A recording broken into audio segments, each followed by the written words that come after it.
प्यारे साथियों, महेश गुरुजी की क्लास में आपका वेलकम है। This video is the high dose for English grammar. Yes, English grammar को सीखने में 1 से 2 साल का समय लगता है, लेकिन यहां पर आज आप केवल 10 से 15 मिनट में, ज्यादा नहीं, ओनली 10 से 15 मिनट में आप कम से कम 60-70% ग्रामर सीख जाओगे।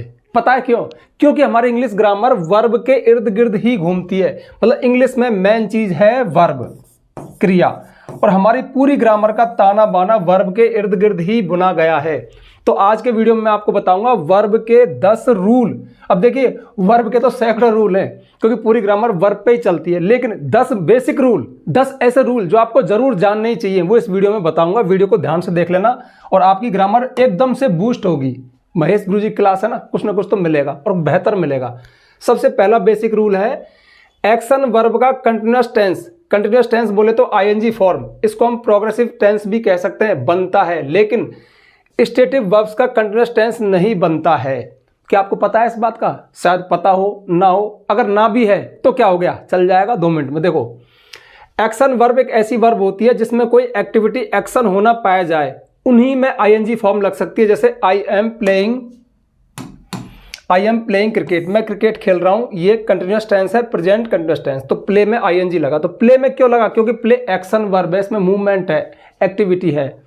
जैसे you are singing a song, तुम एक गाना गा रहे हो, सिंग होता है गाना। रवि वाज स्विमिंग, रवि तैर रहा था, स्विम एक एक्टिविटी है। सी विल बी स्लीपिंग, अब स्लीपिंग में एक्टिविटी नहीं होती, लेकिन इसमें दिमाग रेस्ट करता है, शांत करता है, इसको भी एक एक्टिविटी माना गया है। ठीक है, तो most of verb, 99% verb action verb होती है, जिनमें कोई एक्टिविटी होती है और उनका कंटिन्यूअस टेंस बन जाता है, मतलब आईएनजी फॉर्म लग जाती है। लेकिन कुछ एक वर्ब स्टेटिव वर्ब भी हैं जो हालत दशा को बताती हैं, जो कि दिमाग में होती हैं, जो कि फील की जाती हैं, जो कि महसूस की जाती हैं, उनमें आईएनजी फॉर्म नहीं लगता। हाँ, लगता है, पर वो एक अलग कंडीशन होती है, वो बताऊंगा। देखो, आई फील बेटर नाउ, अब मैं अच्छा फील करता हूं। अच्छा, बोलने को हम बोल देते I am feeling better, I am feeling, लेकिन गलत है, नहीं बोलना चाहिए। आई फील बेटर, मैं अच्छा महसूस करता हूं। चाहे भले आप इसको कंटिन्यूअस बोलना चाह रहे हो, लेकिन भले हिंदी में ऐसा बोल दो मैं कर रहा हूं, लेकिन इंग्लिश में बोलोगे आई फील। अच्छा, फिर फील में आपने फीलिंग भी देखा होगा, यार मेरी फीलिंग, मेरी भावनाएं। अब जब फील में लगाए आईएनजी और आपने बोला भावनाएं, फीलिंग्स, तो फिर ये नाउन है, एब्स्ट्रैक्ट नाउन है। लेकिन जो फील एक वर्ब है, स्टेटिव वर्ब है, तो इसमें आईएनजी नहीं लगेगा। आई एम फीलिंग बोलना गलत है। आप बोल दो तो कौन रोकेगा, लेकिन गलत है। जैसे यू अंडरस्टैंड दिस, तुम इसे समझते हो, या आई अंडरस्टैंड दिस, मैं इसे समझता हूं। आपने कभी ऐसा देखा क्या? Understanding, I am understanding you, मैं तुमको समझ रहा हूं, कभी नहीं देखा होगा, क्योंकि लगता ही नहीं। अंडरस्टैंड मतलब समझना, दिमाग की एक, अपने दिमाग में है ये चीज, दिमाग में फील होती है चीज कि मैं इसको अंडरस्टैंड कर रहा हूं, कंसिडर कर रहा हूं, समझ रहा हूं। तो I am considering you, understanding you कभी नहीं देखा होगा, तो इनमें आईएनजी फॉर्म नहीं लगता। हाँ, तुम्हारी अंडरस्टैंडिंग अच्छी है, ऐसे बोल दिया, वो एक अलग चीज है, वो फिर एक समझ आ गया, फिर वो नाउन बन गया, एब्स्ट्रैक्ट नाउन, भाववाचक संज्ञा। आई कंसिडर इट, इसी तरह से दिस मिल्क टेस्ट गुड, इस मिल्क का स्वाद अच्छा लगता है, तो टेस्ट। ठीक है, आई लव यू, जैसे आई लव यू, मैं तुमसे प्यार करता हूं। आई लाइक यू, मैं तुमको पसंद करता हूं। आई हेट यू, मैं तुमसे घृणा करता हूं। कभी आपने ऐसा देखा? आई एम लविंग यू, मैं तुमसे प्यार कर रहा हूं, सी इज लविंग यू, तुमसे प्यार कर रही है, नहीं, लव ही आएगा। चाहे भले बोलने में आप कंडेंस बोल दो, लेकिन लव आएगा, हेट आएगा, लाइक आएगा। आपने कभी देखा I am liking you, I am loving you? No. हाँ, लविंग होता है योर लविंग सन, तुम्हारा प्रिय बेटा। अब लविंग है प्यारा, लविंग सन है लविंग चाइल्ड, तो प्यारा सा। अब प्यारा क्या क्या है? फिर नाउन है, वो वर्ब नहीं है, लेकिन वर्ब के रूप में आईएनजी नहीं लगेगा। जैसे आई एम अ टीचर, मैं एक टीचर हूं, ये भी स्टेटिव वर्ब है। ठीक है, तो यहां पे एमिंग देखा आपने, इजिंग देखा? नहीं देखा, तो इनमें आईएनजी फॉर्म नहीं लगता। पहला रूल हो गया खत्म, आपकी नॉलेज बड़ी होगी। दूसरा है ट्रांजिटिव वर्ब वाले सेंटेंस की पैसिव नहीं बन सकती है, केवल इंट्रांजिटिव अकर्मक क्रिया, जिस सेंटेंस में इंट्रांजिटिव वर्ब हो, अकर्मक क्रिया हो, उसकी पैसिव वॉइस नहीं बन सकती, केवल ट्रांजिटिव वर्ब की बन सकती है। जब मैं क्लासेज में पैसिव वॉइस पढ़ाता था, अब भी यूट्यूब पे पढ़ाता हूं, तो बहुत सारे बच्चे कमेंट में लिख देते हैं sir I go to, sir इसकी पैसिव, अरे नहीं बनेगी भाई। अब तुम पैसिव वॉइस सीख गए, इसका मतलब थोड़ी हर सेंटेंस की पैसिव वॉइस बन जाएगी, नहीं बन सकती। पैसिव वॉइस सिर्फ उन्हीं सेंटेंस की बन सकती है, पैसिव वॉइस सिर्फ उन्हीं सेंटेंस की बन सकती है जिनमें एक्टिव वॉइस में कोई ट्रांजिटिव वर्ब आई हो, सकर्मक क्रिया आई हो, ऐसी वर्ब जो ऑब्जेक्ट लेती है। कैसे पहचाने? जिस वर्ब में क्या और किसे लगा दो और आंसर मिल जाए, ट्रांजिटिव वर्ब। और जिसमें आप क्या और किसे लगाओ, क्या और किसे से पूछो, उत्तर ना मिले इंट्रांजिटिव वर्ब। 95% 98% वर्ब ट्रांजिटिव हैं जो ऑब्जेक्ट लेती है, लेकिन कुछ वर्ब इंट्रांजिटिव भी हैं, कुछ ही हैं बस जो लिख रखी हैं। इनमें अगर ये किसी सेंटेंस में ये हैं तो उसका पैसिव नहीं बनेगा। जैसे देखो, आई प्ले क्रिकेट, मैं क्रिकेट खेलता हूँ, तो मैं यहाँ पैसिव बना दूँ। अब मैं खेलता हूँ क्या, आंसर आ गया क्रिकेट, तो इसकी पैसिव बन जाएगी क्रिकेट इज प्लेड बाय मी। अब ये मत कहना सर पैसिव भी सिखा दो, पैसिव के लिए अलग टॉपिक है, हम टॉपिक पे चलेंगे। टॉपिक है हमारा वर्ब।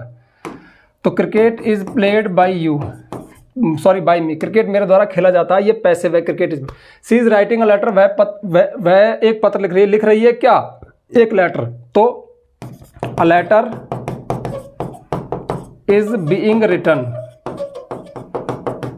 बाय हर, बन गई इसकी पैसिव। क्यों, क्योंकि ये ऑब्जेक्ट ले रही है। राइट लिखना, क्या लेटर लिखेगा, पैराग्राफ लिखेगा, स्टोरी लिखेगा, तो क्या में जो उत्तर आएगा ऑब्जेक्ट होगा। खेलता है क्या, हॉकी कबड्डी, ऑब्जेक्ट होगा। आई सा मोहन यस्टरडे, कल मैंने मोहन को देखा था, तो किसको देखा, अब देखो ज़्यादातर तो क्या में उत्तर जाता है, किसे देखा, मोहन को, तो मोहन ऑब्जेक्ट हो गया। तो Mohan was seen by me yesterday, कल मेरे द्वारा मोहन को देखा गया था। अब ये सेंटेंस हमारे सामने आए, हमने पैसिव बना दी। लेकिन इंट्रांजिटिव वर्ब, अकर्मक क्रिया, तो इंट्रांजिटिव वर्ब है गो, कम, स्लीप, अवेक, स्लीप सोना, अवेक जागना, लाफ हंसना, वीप रोना, डाई मरना, अराइव पहुंचना, स्माइल मुस्कुराना, बस ये है। और होंगी एक दो बस, नहीं मोस्ट ऑफ तो यही है। अब अगर किसी सेंटेंस में ये है एक्टिव वॉइस में, तो उसकी पैसिव नहीं बनेगी, बस ये पक्का रूल है। क्यों, क्योंकि ये ऑब्जेक्ट नहीं लेती, इसका नाम ही इंट्रांजिटिव है। इंट्रांजिटिव बोले तो अकर्मक। अच्छा, पहचाने कैसे, वही क्या और किसे वाला रूल है भाई, क्या और किसे लगाओ, उनमें आंसर देंगी नहीं है। जैसे माना गो लिख रहा है किसी ने, वो जाता है, क्या जाता है, ऐसे कभी क्या जाता है ऐसे कोई बोलता है क्या है? क्या आता है, क्या सोता है, क्या हंसता है, क्या रोता है, क्या मरता है, क्या पहुंचता है, क्या मुस्कुराता है। जैसे वह मुस्कुरा रहा है, क्या मुस्कुरा रहा है, कोई आंसर देंगी नहीं, चुप हो जाएंगी, ना तो क्या में ना किसे में। तो ये हो गई इंट्रांजिटिव वर्ब। जैसे I am going to school, मैं स्कूल जा रहा हूँ।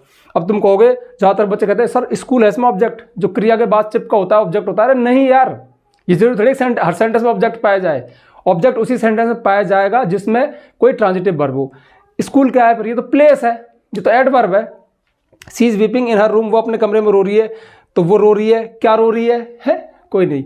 इन हर रूम क्या है, ये तो प्लेस है, अपने वो कमरे में रो रही है, ठीक है, एडवर्ब है। तो अब इन सेंटेंस की पैसिव वॉइस नहीं बनेगी। तो आज के बाद ध्यान रखना, जिस सेंटेंस में ये वर्ब हो उसमें इंट्रांजिटिव वर्ब है, उसकी पैसिव वॉइस नहीं बन सकती है।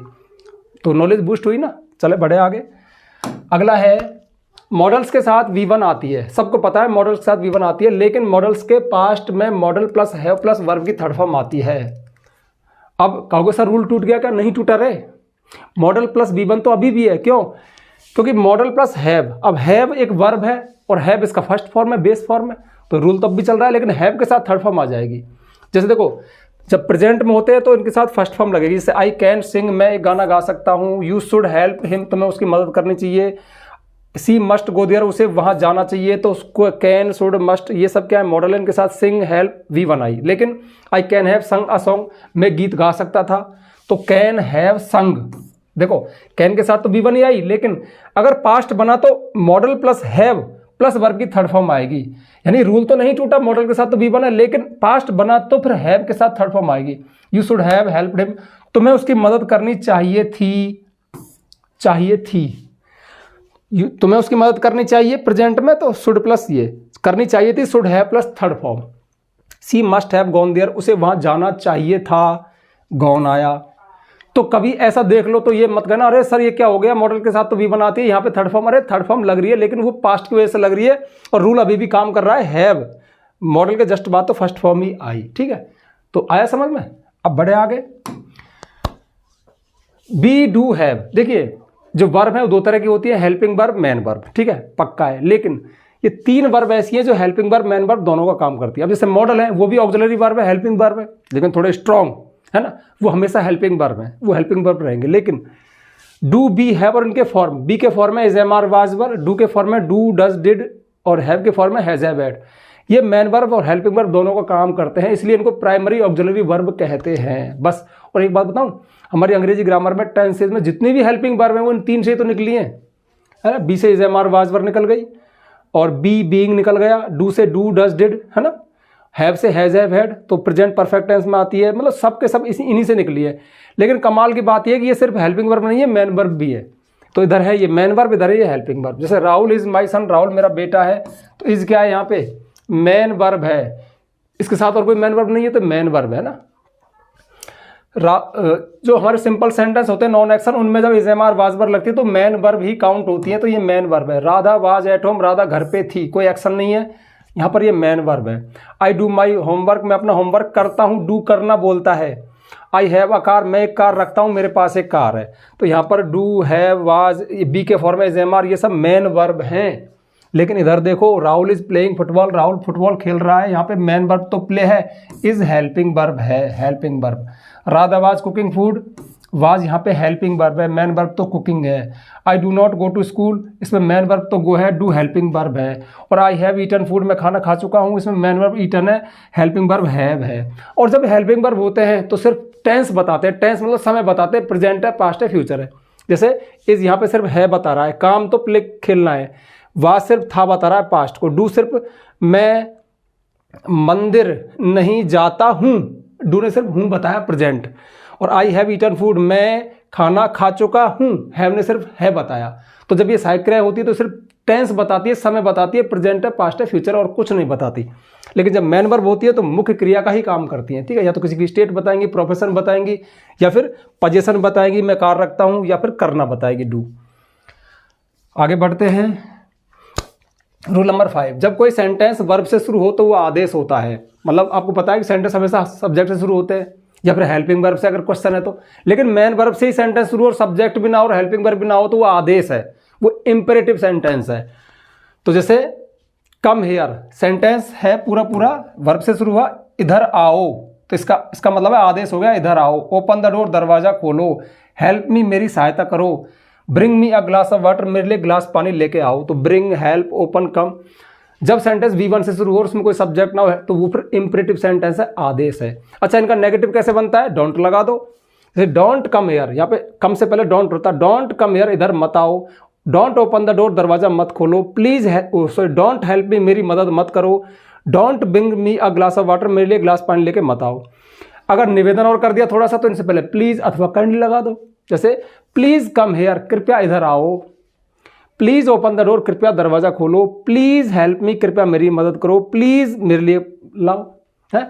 तो जो इंपेरेटिव सेंटेंस होते हैं वर्ब की फर्स्ट फॉर्म शुरू होते हैं या फिर प्लीज काइंडली से या फिर डोंट से। प्लीज काइंडली में निवेदन होता है, डोंट में मना होती है और फर्स्ट फॉर्म में आदेश होता है, ठीक है। ये हो गया इंपेरेटिव। तो हमारे 10 में से 5 रूल हो गए। अब बीच में एक जानकारी दे दूं, ठीक है। तो जानकारी ये है, यदि आपको हमारा अंदाज पसंद है, लगता है कि सर बड़े प्यार से सिखाते हैं, हम सीखते हैं, आपको ट्रस्ट है और आपको सब कुछ एक साथ प्लेलिस्ट में चाहिए, मतलब आपको सीक्वेंस में चाहिए, आपको क्रम से चाहिए, सीरियल से चाहिए, तो ये चीज़ अवेलेबल है। अब प्ले स्टोर पर जाइए, हमारा ऐप है, एप्लीकेशन है महेश गुरुजी नाम से, उसको डाउनलोड करना, फिर रजिस्टर करना। रजिस्टर करने के बाद पेड कोर्स में जाना, पेड कोर्स वाला ऑप्शन है, उसमें 2-3 कोर्स दिखेंगे। सबसे पहला कोर्स और नया कोर्स है इंग्लिश राइटिंग कोर्स। लाखों लोगों की समस्या है अंग्रेजी लिखना नहीं जानते, तो उसमें बड़े प्यार से इंग्लिश लिखना सिखाया, मतलब सेंटेंस बनाना सिखाया है। सेंटेंस बनाने में क्या ग्रामर लगती है बताइए, सेंटेंस में वर्ड्स का ऑर्डर क्या होता है, और सबसे बड़ी बात प्रैक्टिकल बात, लिखते लिखते अटक जाएं तो क्या करें। वो बहुत प्रैक्टिकल कोर्स है, क्योंकि इंग्लिश एक भाषा है, इसको इतना सर पे मत चढ़ाओ, इसमें लचीलापन भी है, ये उस कोर्स में बताया है। सेंटेंस लिखने में क्या ग्रामर लगती है, वो जो टॉपिक काम में आते हैं, कंजंक्शन, प्रीपोजिशन, टेंस, मॉडल, वो सब पैसे वही सब उसमें करवाए हैं। साथ में राइटिंग सेक्शन भी है, ऐसे राइटिंग, रिपोर्ट राइटिंग वगैरह, एप्लीकेशन, अगर आप स्टूडेंट है तो हर वीडियो के साथ PDF है। दूसरा कोर्स है complete English grammar course, basic to advance. सारी इंग्लिश ग्रामर को सीक्वेंस में करवाया, गहराई से करवाया, बेसिक से शुरू किया, एडवांस तक गए हैं, हर वीडियो के साथ PDF है। अब वो कोर्सेज यूट्यूब पे नहीं है, वो वीडियोस यूट्यूब पे नहीं है, वो मैंने अलग से मेहनत करके तैयार किए, इसीलिए थोड़ा चार्ज है, थोड़ी फीस है। आप चाहें तो उनको बाई कर सकते हैं, नहीं करना बिल्कुल मत करना, मैं किसी को फोर्स नहीं करता, यहाँ पे भी वेलकम है, बड़े प्यार से सिखाता हूँ। रूल नंबर 6, जिस वर्ब में डी या ईडी लगा हो उसकी सेकंड और थर्ड फॉर्म सेम होती है। तो देखो, जैसे ज़्यादातर वर्ब की, ये भी 90% पे ही चल रहा है, ज़्यादातर वर्ब में डी या ईडी लगता है, मोस्ट ऑफ द ईडी लगता है, तो वो सेकंड और थर्ड बन गई। जैसे प्ले, प्लेड, प्लेड, तो अगर सेकंड में ईडी लगा तो थर्ड में ईडी लगेगा। Kill, killed, killed. Reach, reached, reached. Arrive, इसमें केवल डी लगा क्योंकि ई पहले से है, तो अराइव्ड, अराइव्ड। ऐसे ये लिस्ट बहुत लंबी चलती चली जाएगी, डी और डी, ईडी। अच्छा, अब यहाँ पे ये क्या टॉपिक है, क्या लिया मैंने, रूल नंबर 6 कहाँ से उठाया, एक टॉपिक है रेगुलर और इर्रेगुलर वर्ब। अब रेगुलर वर्ब वो है जिसमें डी और ईडी लगाने से सेकंड और थर्ड फॉर्म बन जाए, ठीक है, यानी सेकंड होती है पास्ट फॉर्म और ये होता है पास्ट पार्टिसिपल फॉर्म बन जाता है, तो वो रेगुलर वर्ब होगी। मतलब वो अपना पैटर्न चेंज करने का फिक्स तरीका है उनका, डी और ईडी लगा दो। लेकिन कुछ में असमान है तो वो हो गई इर्रेगुलर वर्ब। अब वो कैसे हैं, जैसे कुछ की तीनों सेम है, कट कट कट, है ना, और फिर तीनों असमान है, राइट रोट रिटर्न, सिंग सेंग संग, या फिर फर्स्ट और सेकंड और थर्ड सेम है, ब्रिंग ब्रॉट ब्रॉट, या फिर कम केम कम, पहली और तीसरी समान है। तो जिनका कोई फिक्स पैटर्न फॉलो नहीं है वो इर्रेगुलर वर्ब है, अनियमित। और जिसमें फिक्स है कि ईडी ईडी या फिर डी, वो रेगुलर वर्ब, ठीक है। तो ये भी एक रूल है, समझ में आया। यही तो महेश गुरु जी खासियत है। कोई और आता ना पहले तो हल्ला मचाता है आधे घंटे तक, तो मैं आज तुमको रेगुलर इर्रेगुलर वर्ब पढ़ाऊंगा, ये करूंगा वो करूंगा, है ना। क्या है, छोटी सी बात है, समझ में भी आ गई होगी, 2 मिनट लिए बस, बात खत्म। अगला देखो रूल नंबर 7, पैसिव वॉइस में हमेशा वर्ब की थर्ड फॉर्म आती है। ये रूल मैंने थोड़ा हल्का ले लिया, पता होगा पहले से, लेकिन 8वां और 9वें में मजा आ जाएगा आपको, वो बहुत यूनिक चीज़ है। सबको पता है पैसिव वॉइस जब बनाते हैं तो वर्ब की थर्ड फॉर्म आती है, ऊपर चाहे फर्स्ट हो चाहे सेकंड हो चाहे आईएनजी फॉर्म हो, थर्ड फॉर्म पैसिव में तो थर्ड फॉर्म आएगी। तो a song was sung by me, एक गीत मेरे द्वारा गाया गया था। A tree is being cut, sir ये तो फर्स्ट लगा दी, अरे कट की तीनों फॉर्म कट होती है यार, बहुत से कटेड लिख देते हैं, कट कट कट, तो ये तीसरी फॉर्म है इसकी। A letter has been written by me, एक पत्र मेरे द्वारा लिखा जा चुका है, रिटर्न थर्ड फॉर्म। तो पैसे में हमेशा थर्ड फॉर्म आती है, पक्का ग्रामर का रूल है, कभी नहीं टूटता। रूल नंबर 8, टू के साथ हमेशा B1 आती है इन्फिनेटिव। जब टू के साथ B1 आती है तो इन्फिनेटिव बनता है, वो नाउन बन जाता है, ये भी एक रूल है। I want to meet you, मैं तुमसे मिलना चाहता हूं। तो देखो इसमें जो मेन वर्ब है वो तो वांटेड टेंस के अनुसार चाहता हूं, लेकिन टू मीट मिलना, मैं तुमसे मिलना चाहता हूं, तो यहाँ पर ये नाउन है, वर्ब नहीं है। और जब भी टू के साथ B1 लगेगी तो वर्ब होगी नहीं, वो नाउन होगी, ठीक है। To teach is my hobby, पढ़ाना मेरी हॉबी है। और जब नाउन है तो वो सब्जेक्ट बन सकता है। तो ग्रामर का फेमस रूल है कि सब्जेक्ट जो है और ऑब्जेक्ट जो है वो नाउन या प्रोनाउन ही बनते हैं। तो ये सब्जेक्ट है और इस वर्ब है। आई वेंट टू आगरा, मैं आगरा गया था, मैन वर्ब तो वेंट है। टू सी, देखने, ताजमहल, ताजमहल देखने गया था, तो ये टू सी। अब आई वेंट टू आगरा सी ताजमहल लिख दिया गलती से, तो आज बाद क्लिक करेगा, नहीं नहीं नहीं नहीं। सेंटेंस में तो एक मेन वर्ब है, वो तो टेंस के अनुसार फर्स्ट सेकंड थर्ड कुछ भी आए, और दूसरी वर्ब कहीं आ रही है तो 2 + B बनाएगा, फिर वो इन्फिनेटिव होगा, ठीक है। रूल नंबर 9, ये मजेदार चीज है। प्रेजेंट पार्टिसिपल तथा पास्ट पार्टिसिपल के रूप में वर्ब एडजेक्टिव का काम करती है। वर्ब ना रही, और वर्ब तो एक ही काम करती है, काम दिखाती है, एक्शन दिखाती है, या फिर जब हेल्पिंग वर्ब होती है तो टाइम बताती है। लेकिन कई बार वर्ब एडजेक्टिव बन जाती है, विशेषण बन जाती है, और इसे हम नॉन फाइनाइट वर्ब कहते हैं। तो नॉन फाइनाइट में पार्टिसिपल के रूप में देखो, I like to watch the rising sun, मुझे राइजिंग सन, उगते हुए सूरज को देखना अच्छा लगता है। तो राइजिंग, अब राइज होता है उगना, एक वर्ब है, लेकिन यहाँ पर सन एक नाउन से पहले आ रही है, और सूरज की विशेषता क्या है कि उगता हुआ है, तो फिर ये एडजेक्टिव है, ठीक है। इस नाउन को मॉडिफाई कर रही है rising. Don't touch the boiling water, उबलते हुए पानी को मत छुओ। तो वाटर, पानी से पहले, पानी की विशेषता क्या है, बॉइलिंग है, वो उबलता हुआ है। तो इस पानी को अगर मॉडिफाई किया तो फिर ये एडजेक्टिव है, और ये प्रेजेंट पार्टिसिपल एडजेक्टिव बन जाता है, NG form. We accept only written complaints, हम केवल लिखित शिकायतें ही स्वीकार करते हैं। तो शिकायतें कैसी हैं, लिखित हैं, लिख चुका नहीं है, वर्ब नहीं है अब ये, इन शिकायतों की विशेषता को लिखित हैं।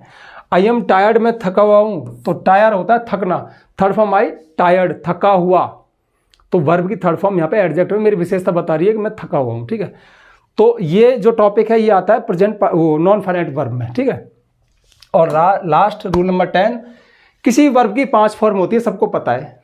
वैसे फेमस तो अपने इंडिया में 3 है, फर्स्ट सेकंड थर्ड, छोटे बचपन से, लेकिन 5 होती हैं। कैसे, first second third fourth fifth.